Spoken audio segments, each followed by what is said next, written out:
Doctora Misano, para ir finalizando y agradeciéndole su tiempo, ¿cuál es su visión o alguna de las conclusiones de estas más de 2 décadas de creación de lo que hoy consideramos o llamamos Mercosur y su impacto en la gente, en su vida cotidiana, desde la economía, desde los movimientos sociales, desde el tránsito transfronterizo? ¿Cuál han sido sus observaciones sobre los cambios generados por estas legislaciones en las últimas décadas? Bueno, sintetizando mucho, en primer lugar, yo creo que la integración siempre fue una especie de idea, fuerza de las sociedades latinoamericanas. Siempre hay antecedentes, hay precursores. eh, Siempre costó mucho el acercamiento de nuestros países por razones políticas que tenían poco que ver con la política interna de cada país, tenían más bien que ver con imposiciones o presiones o determinaciones externas, digamos, ¿no? Tenían que ver con el tablero internacional y cómo Inglaterra y Estados Unidos actuaron en relación a América Latina, etc. Cuando se inicia, digamos, este último proceso de integración a partir del Tratado de Argentina-Brasil, la novedad es que siempre se decía que cuando Argentina y Brasil se pusieran de acuerdo, recién se iba a poder hacer una unidad continental, porque eran dos potencias que habían rivalizado siempre, digamos, y que entonces era muy difícil que la LAD y la LALC y todas las experiencias pudieran avanzar. Y yo creo que esto es hasta cierto punto cierto, porque a partir de ese momento Uruguay y Paraguay se interesan por acoplarse a este movimiento y se forma el Mercosur, que después crece, hoy ya tiene a Venezuela, después aparece la UNASUR, después la CELAC, qué sé yo. Hay una circunstancia mundial favorable y hay una serie de líderes que han hecho posible, digamos, que estos procesos avanzaran. Pero no hay que olvidarse que hay etapas en estas cuestiones. La primera etapa, que es la etapa en la cual se reúnen Alfonsín y Sarney, uno podría decir, simplificando mucho, que ese Mercosur era socialdemócrata, que tenía algo de socialdemócrata.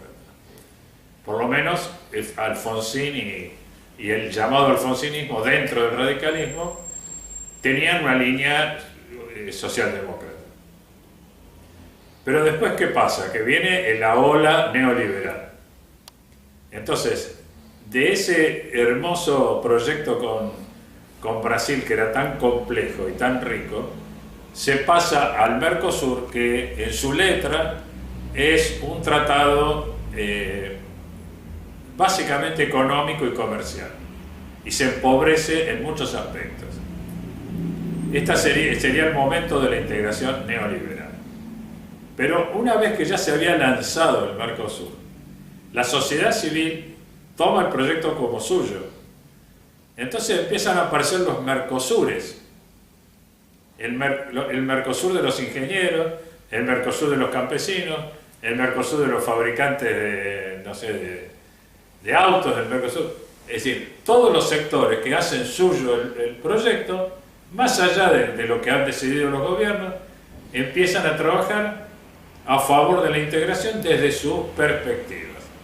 El Mercosur de los trabajadores, de los grupos sindicales, el universitario, que es el que nosotros vivimos y en el que trabajamos, etc. Entonces este ya es un proceso que es irreversible, porque ya hay infinidad de lazos que se han establecido, de redes que se han formado, y una apoyatura ideológica frente al mundo muy importante. Entonces, desde el punto de vista económico, uno podría decir que el Mercosur fue un fracaso. Otros dirán, no, ¿cómo fracaso si aumentaron el comercio intra-Mercosur aumentó de una manera extraordinaria? Bueno, pero ese crecimiento no necesariamente tiene que ver con un desarrollo genuino, digamos, ¿no? Sino con un aumento del comercio que no se traduce en otros procesos económicos que serían deseables. Ahora viene la tercera etapa, vino la tercera etapa. La tercera etapa es una etapa mucho más fuerte políticamente, con muchos sobresaltos de tipo económico, muchas cosas que ajustar económicamente, pero aparecen líderes en Argentina, Uruguay, Brasil y otras partes. Entonces se le da predominio a la política, cambia la orientación del Mercosur y de UNASUR. UNASUR es una potenciación del Mercosur y después aparece la CELAC. ¿Y qué quiere decir? Quiere decir que en un mundo que lucha por la multipolaridad económica y política, los latinoamericanos hemos tomado conciencia de que solo podemos negociar mayores grados de autonomía frente a las grandes potencias si nosotros nos convertimos en una potencia. ¿Y dónde está la fuerza de esta potencia? Está, por ejemplo, en que tenemos recursos naturales que son críticos para las potencias, para las grandes potencias. Y esto es, por un lado, una ventaja extraordinaria, tener tantos recursos naturales, tener tantos espacios fértiles para la producción de alimentos, etc. Pero por otro lado es un gran peligro, porque provoca la voracidad de las multinacionales, de las redes financieras globalizadas y de potencias que están en crisis y que nos van a terminar arrastrando de alguna manera esa crisis. Entonces la contrapartida debe ser generar una estructura lo suficientemente sólida como para poder resistir esos embates, obtener, digamos, un camino hacia el desarrollo que deje de ser un abastecimiento de materias primas para el mundo más desarrollado y avanzar en la industrialización, apoyando la ciencia, la tecnología, la educación, etcétera, etcétera. Ahora, hay que tener cuidado también, porque en este momento podemos cambiar de un socio y pasar a otro, y entonces viene Rusia y nos compra materias primas, y viene China y hacemos tratos con China, China trae sus capitales, es decir, no son nenes de pecho. No es que haciendo estas nuevas sociedades vamos a estar mucho mejor. Sí es importante que no haya un solo polo económico dominante, que haya varios. Entonces, habiendo varios, es posible negociar una parcela mayor de autonomía, pero esto sí lo hacemos con los países que están en las mismas condiciones.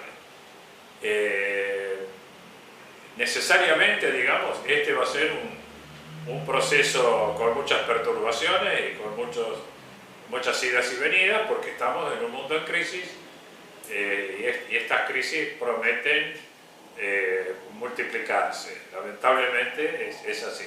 El sistema capitalista globalizado, monopólico, integral, que quiere controlar todo, está en crisis y yo creo que muy pocos países se van a salvar de la crisis, digamos.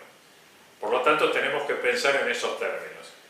Y por eso es muy importante evitar situaciones en algunos enclaves conflictivos de nuestro continente que sean una excusa para intervenciones externas. Es decir, sabemos que la triple frontera tiene problemas, lo sabemos, tiene muchos problemas, pero son nuestros problemas y tenemos nosotros que resolverlos, enfrentarlos y resolverlos.